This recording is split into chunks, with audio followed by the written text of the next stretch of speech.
Ito na naman tayo mga ka-OFW. Example ito kung paano kikita ang isang barangay o ang munisipyo sa mga nakaparking na kotse. Tingnan ninyo, may guhit mula dito sa kalsada, may guhit pa din. Kitang-kita naman. Iikot tayo.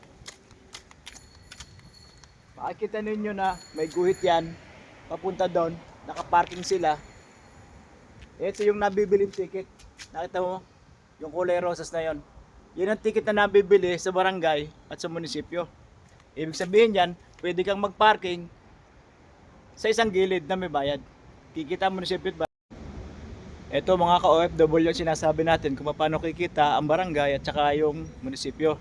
Nakikita nyo sa gilid na yan, may linya kung saan ka pwedeng magparking. Yung walang linya, hindi ka pwedeng magparking. Napakadali lang pagkitaan ng pera mga ka-OFW. Hindi na mapupunta sa pirata ang mga pera kung hindi mismong sa barangay at sa munisipyo. Hindi sa mga kawatan. Alam nyo na yan kung ano.